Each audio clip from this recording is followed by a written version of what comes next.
Will join us shortly. Welcome, everyone, to the Idaho State Public Defense Commission meeting with the County Commissioners. It is February 22nd, 2023. The time is 8:32 a.m. In attendance are Commissioners Brooks and Duncan. And are there any changes to the agenda? Okay, hearing none. This is our Idaho State Public Defense Commission annual review and updates with our regional coordinator, Jennifer Work. So go ahead, Jennifer. Thank you, Commissioner Duncan, and good morning. Thank you all for taking the time to talk with us this morning. I just wanted to give you a few updates from the Public Defense Commission, and then we are in the middle of the annual review process. I have had the honor to meet with your head of the institutional office, Ann Taylor, the head of the conflict program, Scott Nuss. I am in the process of interviewing a couple of the conflict attorneys, and I have a couple of questions for the commission as well. But to get started, I'd like to give you all a few updates from the Public Defense Commission. We wanted to let you know that we're continuing our training program for all public defenders throughout the state. Next week, we'll be having the Leadership Institute. That is a 3 to 4 day intensive course that provides leadership skills to defending attorneys, public defenders throughout the state. We are also holding our trial college, PDC Squared, in May. This is the first year we're partnering with NLADA, and it is going to be a Idaho grown case problem. That's very exciting because then attorneys will get a little substantive training along with an intensive practical skills training. We are honored to have contracted with Larry Posner. I don't know if everyone is familiar with him, but he is one of the foremost experts in the country on cross-examination. He also has a new process for reviewing discovery called One and Done that hopefully will save public defenders a lot of time on discovery review. He will be doing a Idaho tour, so he has a stop in eastern Idaho, a stop in central Idaho, and then he'll also be coming to northern Idaho to Moscow. I have met with Ann Taylor, and we are working to make sure that as many people from her office can attend as possible. This is a unique opportunity for a full 8 hours to spend with Larry Posner, one of the experts. We're also continuing our Montroy series. That is up to 1 credit per month. These are national leaders with lessons on substantive issues. We also continue our First Friday series. That is a half an hour CLE credit, normally from Idaho experts on procedural issues, but that also offers a time for defending attorneys throughout the state to ask one another questions and to create a larger peer network so that they were able to spread the knowledge throughout the state. We are also offering full sponsorship into the NAPD conference this spring, and we continue in the past to sponsor folks into things like the Western Conference from the federal defenders. It's our hope that we can save both attorneys and the counties a lot of money on training by providing extremely high-level training for free in a variety of different modalities, times, and different presenters. Next, I wanted to talk to you all about where we are in the PDC cycle. So, as you know, we're in the middle of the annual review process. That's a great time for all of us to meet and talk about what has worked in Kootenai County over the past year, what hasn't worked, and what our plan is for the next year to improve indigent defense in Kootenai County. I meet with attorneys, commissioners, clerks, and then the PDC puts together a written report that we submit back to the counties by April 15th this year, likely April 14th because the 15th is a Saturday. That will reach you in the middle of the financial assistance process. As you know, House Bill 735A has taken over quarterly payments from the tax commission to counties. We will have what I understand to be our last cycle of PDC financial assistance. Kootenai County traditionally has applied and received both formula financial assistance and workload compliance financial assistance. The application will look largely the same as it has in past years. We will work with you closely during the application process with all questions and review. A subcommittee and then the commission will review that, and you will receive an award letter in the summer. And then again, you will receive financial assistance right after the fiscal year. It is our hope that if there are issues identified in the annual review written report, that the counties then can directly apply for funds through formula and or workload assistance to help meet those needs and improve indigent defense in those ways. So that's where we are in the PDC cycle. That being said, I just have a few questions for the commissioners. If you have just a minute to answer some questions that came up during my meeting with Ann Taylor and Scott Nass. Go ahead, Jennifer. Perfect, thank you. The first thing that came up, the first question is normally, what are big changes in Kootenai County over the past year? One of the big changes that was identified was the fact that there was a substantial increase in the hourly rate for your conflict public defenders. Can you tell me a little bit about why the county decided to increase that rate and what that process was? Well, the process was just understanding the needs of hiring outside conflict attorneys, and because our payment was so low for all these attorneys that run their own businesses, we weren't attracting enough of them. So we decided to raise the hourly rates, and then that helped bring in several more attorneys that were able to adjust their work schedule to handle these indigent cases. Thank you, Commissioner Duncan. Were you able then to recruit new attorneys to that conflict list once you raised the rate? Yes, absolutely. Do you know how many attorneys you were able to hire after that? 3. Thank you. But I think most importantly, we were able to retain the people who were there, because there were probably 3 or more who were not going to be able to continue with the program at those low hourly rates. Did you lose any contract folks after you raised that rate then, or were you able to retain everybody on the list after that? We retained everybody.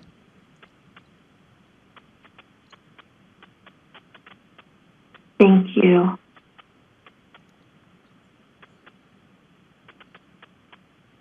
I understood from Ms. Taylor that there continues to be staffing shortages in the institutional office. So I believe that what she said is that they are currently have 18 attorneys in the office, including her, and that fully staffed in that office is anywhere from 28 to 29 attorneys, meaning that they are short 10 or 11 attorneys in that office. Is there anything that the county is doing to try to make up for those staffing shortages that's different than what you've done in years past?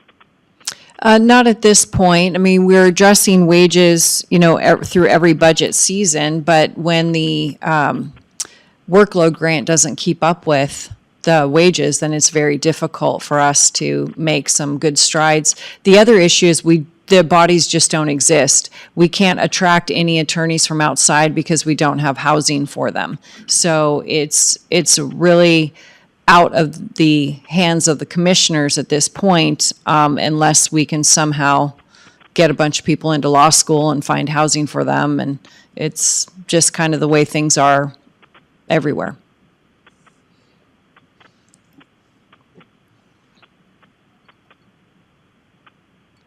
Thank you, Commissioner.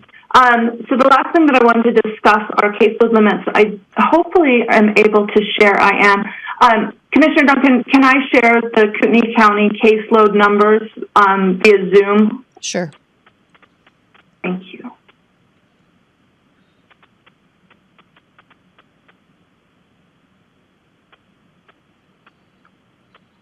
Can everyone see my screen now? Yes. Wonderful.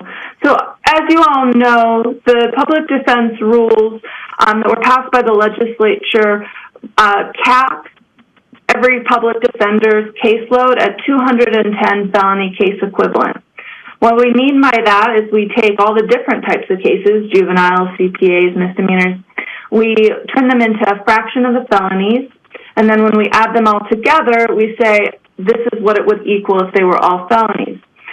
public defenders should not go over 210 felony case equivalents. So that's the number we're looking for. As you see in this first list, here are your conflict public defender that were under contract. This is for fiscal year 2022. So this was from roughly October 1st of 2021 until September 30th of 2022.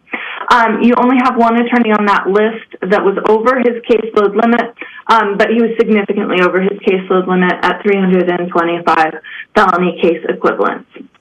It's important to understand, though, that with these contract folks, many of them have contracts in multiple counties, and their total caseload in all counties should not be over 210. So it's important for the commission and administrator to talk with attorneys on an ongoing basis to ask, what's your overall caseload limit in all counties, to determine that it's not over 210. And if it is reaching 210, then find a plan to ensure that they don't.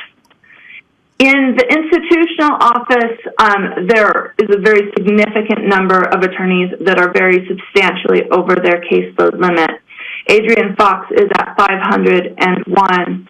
Jay Logston is at 631. Ann Taylor, who is the chief, is at 335. As you can see in red, these are all the attorneys that are over their caseload limits, sometimes almost 3 times their caseload limit. It's important to also know that a lot of these cases will carry over into the next fiscal year. We don't count the number of cases that are opened, we count the number of cases that are active. So a case can be opened in fiscal year 2022, but it still counts towards your caseload in 2023 if there's a hearing, if there's a trial, if there is an investigation, if there's client meetings. So it's important to understand that a case can remain open and active over fiscal years.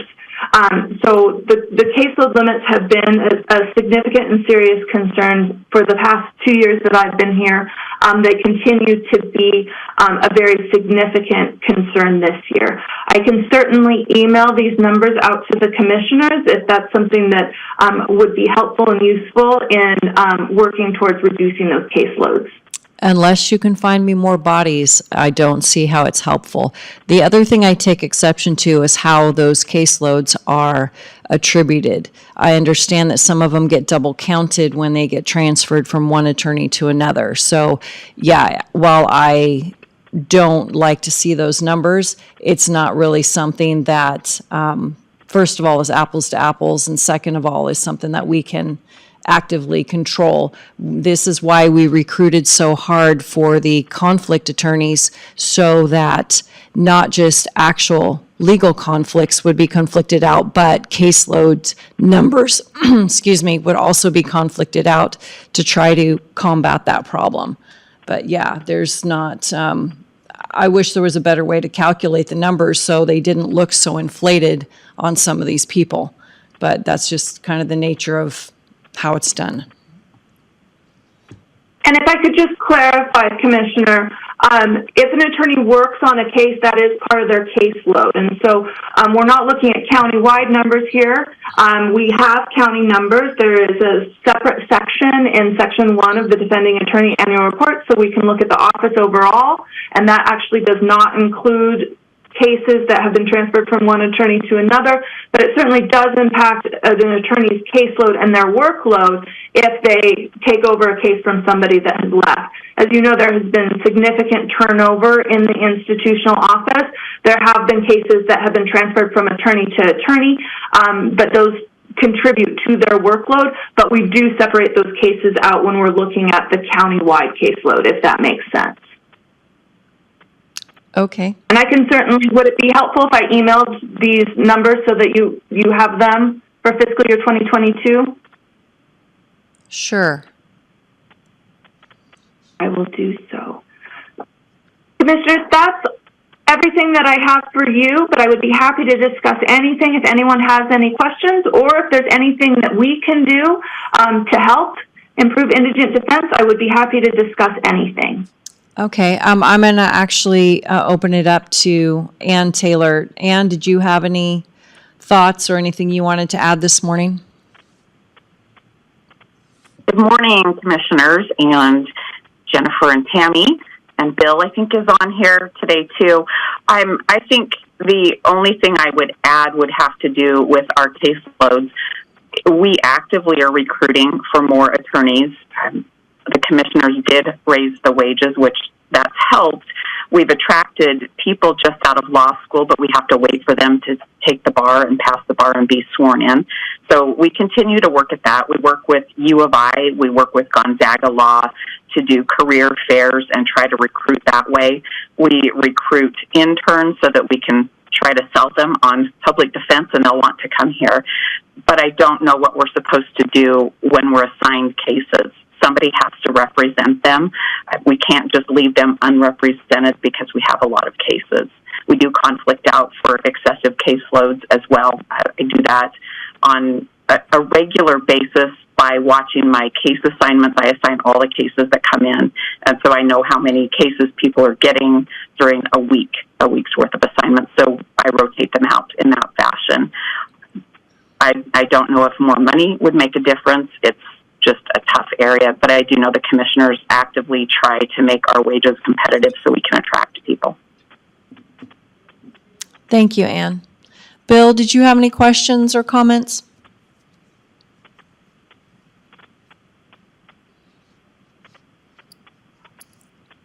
Okay. Scott, any final words? Okay, well, I think that's about it. So Jennifer, Tammy, thank you so much. And I guess we'll just catch up at our next update.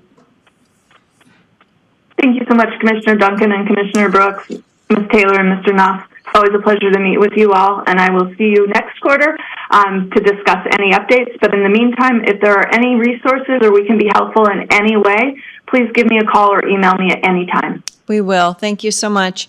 Public comment? All right, hearing none. It is 8:49. This meeting's adjourned. Thank you all.